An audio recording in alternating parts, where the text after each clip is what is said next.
एक अभिनंदन है और आप सबने अपना समय निकाला हमारा भारतीय जनता पार्टी के कठुआ के कार्यालय में आने के लिए। इसके लिए मैं सबको अपना आभार प्रकट करता हूं।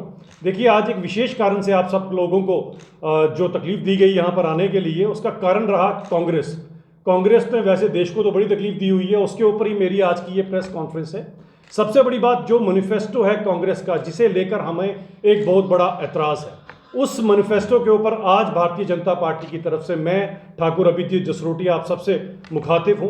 देखें, हमारा इस प्रेस कॉन्फ्रेंस का जो शीर्षक है, जो उसकी हेडिंग है, वो ये कांग्रेस का हाथ हमारी जेबों पर, हमारी प्रॉपर्टी पर और हमारी माताओं बहनों के मंगलसूत्र पर, उनके सोने के ऊपर है। ये कांग्रेस का मैनिफेस्टो बोलता है, ये अभिजीत जसरोटिया नहीं बोल रहा है। उनका मैनिफेस्टो कहता है कि जैसे ही हम लोग अगर गलती से कहीं हुकूमत में आ गए तो सबसे पहले तुष्टीकरण की राजनीति करते हुए, जिस तरह से इस देश को उन्होंने मजहब के नाम पर 2 और 3 हिस्सों में बांटा था, उसी तरह से ये फिर से देश को बांटेंगे धर्म के आधार पर, और धर्म के आधार पर वो देश के रिसोर्सेज को डिवाइड करेंगे। ये कितने दुर्भाग्यपूर्ण है इनके मैनिफेस्टो के अंदर जो चीजें की गई है।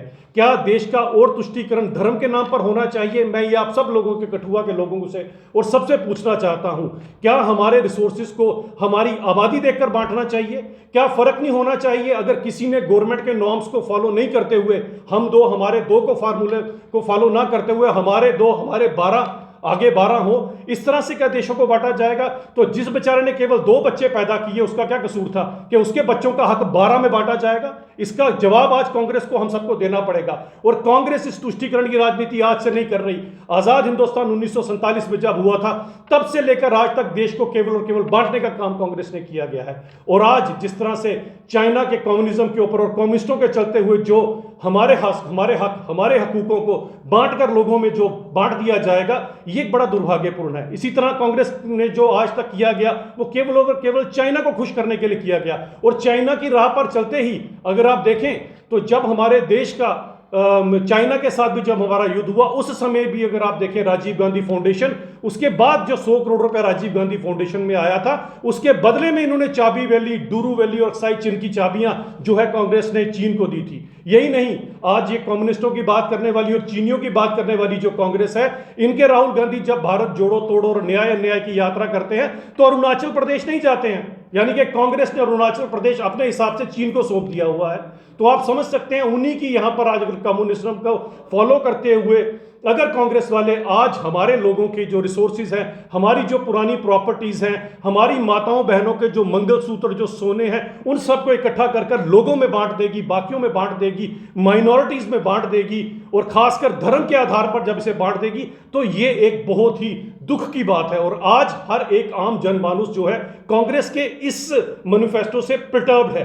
बाबा भीमराव अंबेडकर जी ने जब हमारे देश का संविधान दिया था, तो जो हमारे एससी समाज के लोग हैं, जो दबे कुचले लोग हैं, जो जातियों के कारण हम लोग बंटे थे, उन सब में समानता लाने के लिए हमारे देश में रिजर्वेशन लाई थी।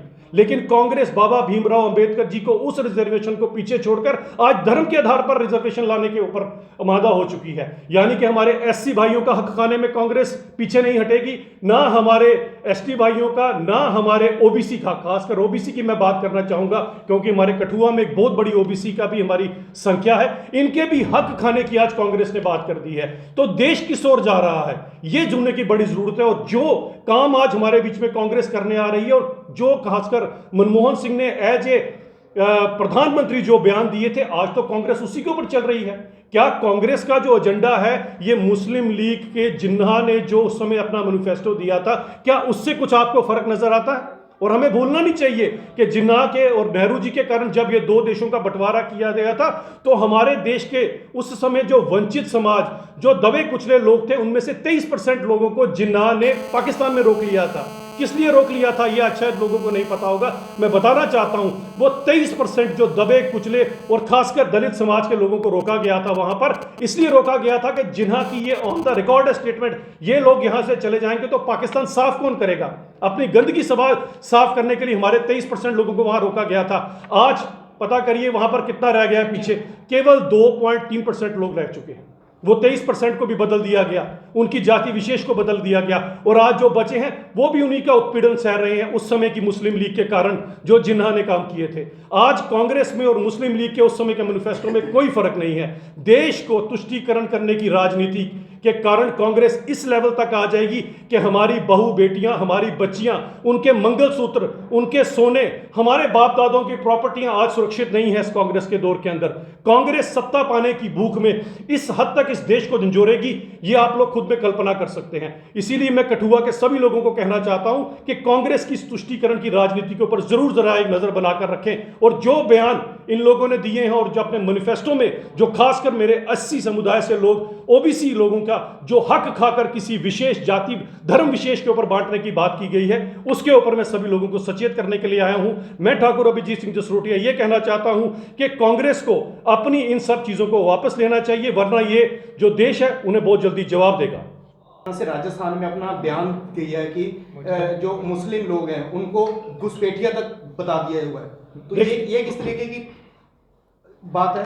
देखिए, मैं जो कहना चाहता हूं, घुसपैठिए यहां पर वो हैं जो पार कई देशों से उठकर यहां पर आए, जिस तरह से हमारे जम्मू में भी आए थे। अगर आपको रोहिंग्या याद होगा, कहां पर पड़ता है म्यांमार और कहां जम्मू है, बीच में 8 से 10 स्टेटें पड़ती है, वहां से यहां कैसे पहुंचे? कभी किसी ने इनको पूछा? इन्हें घुसपैठिया नहीं कहा जाए तो क्यों क्या कहा जाए? रास्ते में 8 स्टेटें पड़ती थी, लेकिन उस समय भी आपकी वेस्ट बंगाल में कौन मुख्यमंत्री हुआ करती थी और यहां पर कौन थे? आपस की मिली भगत के अंदर घुसपैठियों को हमारे सिर पे यहां पर लाके रखा गया और 1000 2000 नहीं, कई हजारों की संख्या में यहां पर आए, तो उनको घुसपैठिया कहने में कोई हर्ज नहीं है। हमारे देश के जो संसाधन है वो मेरे देश के हर एक के लिए है, लेकिन दूसरे देश से कोई आकर अगर मेरे दोषों के संसाधन के ऊपर अगर कोई अपनी सेंध लगाने की कोशिश करेगा तो प्रधानमंत्री जी बड़े अच्छे 3 साल सरकार आपकी यहाँ पे भी रही, जम्मू कश्मीर में रही, सेंटर में भी 10 साल हो गए आपकी सरकार रही। अगर ये घुसपैठिए थे तो इनको आपने बाहर निकालने की क्यों नहीं की? भारत जिस तरह से आज पूरी दुनिया में जो भारत का आज दबदबा बना और पूरी दुनिया के अंदर जो भारत का नाम है, जो रूल्स और नॉर्म्स हैं उनको फॉलो करते हुए भारतीय जनता पार्टी पूरी कार्रवाई कर रही है और उसके ऊपर पूरी तरह से हर एक चीज का संज्ञान लिया जा रहा है। सर, क्या देखते हैं, एक तरफ मेजॉरिटी प्लीजिंग पॉलिसी सरकार दे रही है जिस तरह से आपने बयान दिया, वहीं दूसरी तरफ जम्मू कश्मीर में आपकी भारतीय जनता पार्टी मुस्लिम समुदायों को खुश करने में, एसटी कोटा देने में और गाने गाने में मशहूर है। आपके प्रदेश अध्यक्ष भी यही बयान देते हैं, यहाँ से गुज्जर बकरवाल की बकरी गुजर गई, वो पूरा इलाका उनका हो गया। तो ये डबल स्टैंडर्ड पॉलिसी क्यों? स्टेट कुछ और बोलती है, आपका सेंट्रल कुछ और बोलता है, ऐसा क्यों? देखिए, सबसे पहली बात यह आती है कि ये जो प्रावधान एसटी के लिए है, ये हमारे कॉन्स्टिट्यूशन के अंदर रजिस्टर्ड है, इसके अंदर कोई भारतीय जनता पार्टी की बात नहीं आती। और मैं फिर कहना चाहता हूं, हम फिर भी धर्म की राजनीति नहीं करने।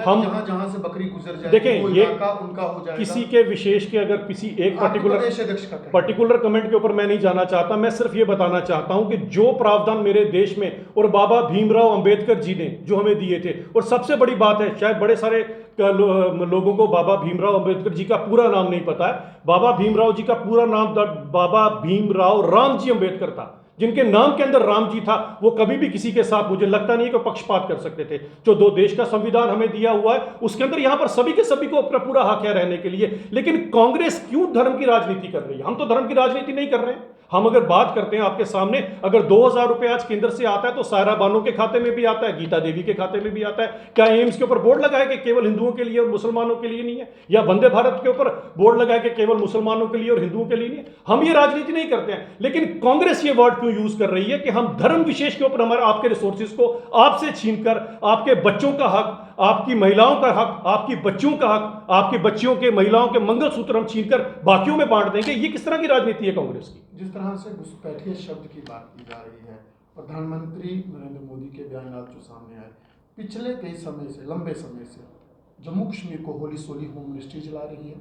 वहीं उसी गृह मंत्रालय द्वारा जो रोहिंग्या हैं उनको सरकारी मेहमान बनाकर अलग अलग डिटेंशन सेंटर्स में रखा गया है। आखिर वो क्यों एक स्टेट इकोनॉमी पर बर्डन दिया जा रहा है? क्यों, अगर आप मानते हैं, आपकी सरकार मानती है वो घुसपैठी हैं, तो क्यों इन्हें यहाँ से डिपोर्ट नहीं किया जाता?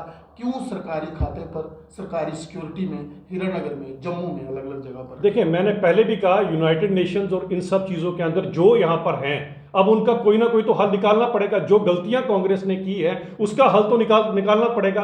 ये हिंदुस्तान है, तालिबान तो है नहीं है, तो जिसको चाह तो उसको हम यहाँ पर कुछ कर दें। यहाँ पर जो देश का जो कानून है, इसके अंदर अगर कुछ हो तो कानूनी पैरामीटर्स के ऊपर चलते हुए उनको जरूर यहाँ से भेजा जाएगा। लेकिन देश एक कानून से चलता है और हिंदुस्तान जो है वो इसी पूरे के पूरे भूगोल का, पूरी की पूरी दुनिया का एक हिस्सा है, तो उसके अकॉर्डिंग जो किया जा रहा है। लेकिन बात यहाँ से आती है कि प्रॉब्लम शुरू कहाँ से हुई? मैं ये पूछना चाहता हूँ कि बताएं शुरुआत कहाँ से हुई। वही अर्ली 2000 का दशक था, दौर था, जब कहाँ से उठकर कहाँ बांग्लादेश पड़ता है, कहाँ पर ये वेस्ट बंगाल पड़ता है, वहां से ट्रेन पकड़ाकर बताया गया कि जहां पर आखिर में ये ट्रेन रुकेगी वहां आप उतर जाना। आखिर में कहाँ ट्रेन रुकती थी उस समय? जम्मू तवी के अंदर।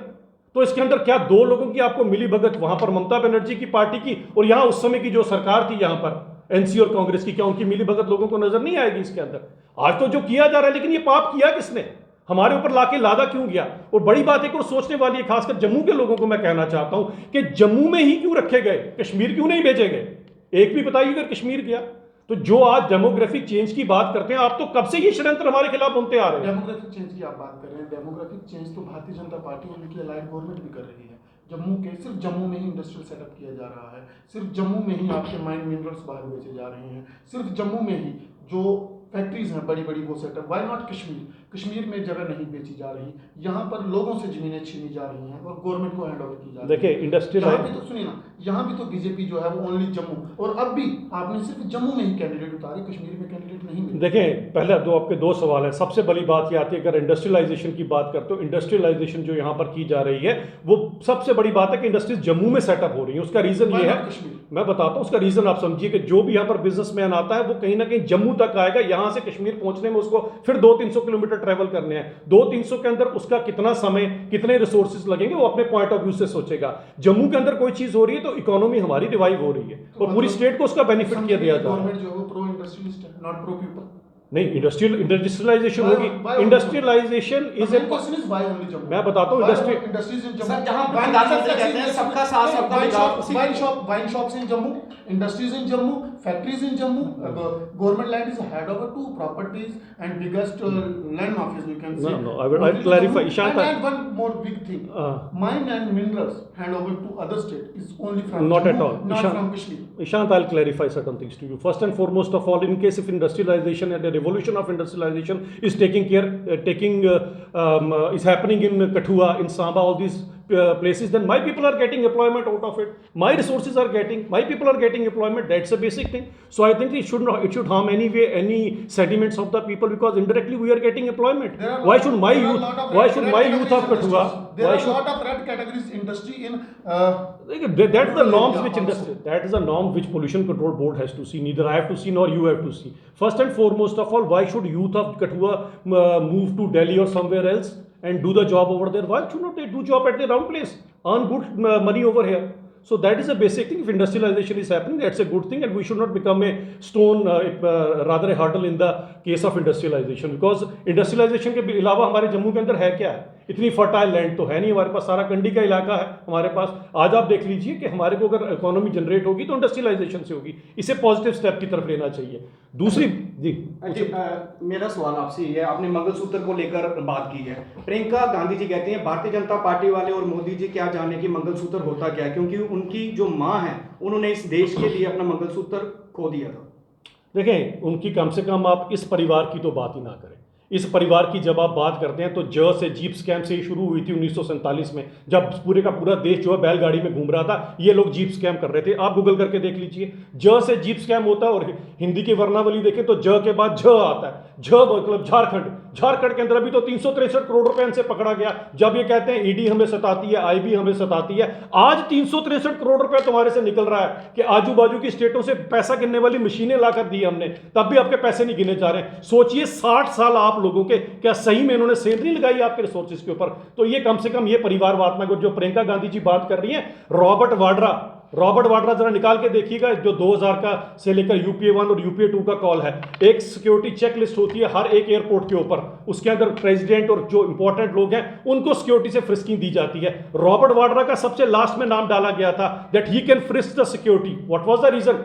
जवाई वो इनके रहे होंगे, देश के थोड़ी ना थे, कांग्रेसियों के रहे होंगे, बाकियों के तो नहीं थे। उसको क्यों वहां से सिक्योरिटी से फ्रिस्किंग दी जाती थी रॉबर्ट वाड्रा को? प्रियंका गांधी जी पहले रॉबर्ट वाड्रा का जवाब दे लें। और ऐसा कौन सा काम करते थे रॉबर्ट वाड्रा कि उनको एयरपोर्ट की सिक्योरिटी से बचकर निकलना पड़ता था? इसका देश जवाब मांगता है प्रियंका गांधी से पहले। राहुल गांधी कह रहे हैं कि जितने भी भारतीय जनता पार्टी के प्रत्याशी हैं वो कह रहे हैं कि हम, अगर हमारी सरकार आ गई, 400 से हम पार हो गए, तो हम कॉन्स्टिट्यूशन बदल देंगे, जिस कॉन्स्टिट्यूशन की आप अभी बात कर रहे थे प्रेस कॉन्फ्रेंस में। देखिए मैं आपको बताता हूँ, संविधान की जहाँ तक बात आती है, आपको पता है सबसे इंपॉर्टेंट इस समय क्या है? सबसे इंपॉर्टेंट इस देश के अंदर है 1 नेशन 1 इलेक्शन। आपको सबको नहीं लगता कि इस देश में एक ही इलेक्शन होना चाहिए, चुनाव एक समय होना चाहिए? हम पूरे 5 साल चुनावी मोड में रहते हैं, हर स्टेट में चुनाव होता है। आप जिस मर्जी मंथ चले जाइए, किसी न हिंदुस्तान के किसी ना किसी कोने में रोज चुनाव हो रहा होता है। तो आपको नहीं लगता कि देश के कितने रिसोर्सेज जो हैं वो इस चुनाव की तरफ जाके डाइवर्ट हो जाते हैं? मेरा ये मानना, अगर आप वन नेशन वन इलेक्शन करेंगे तो देश से गुर्बत वैसे ही खत्म हो जाएगी।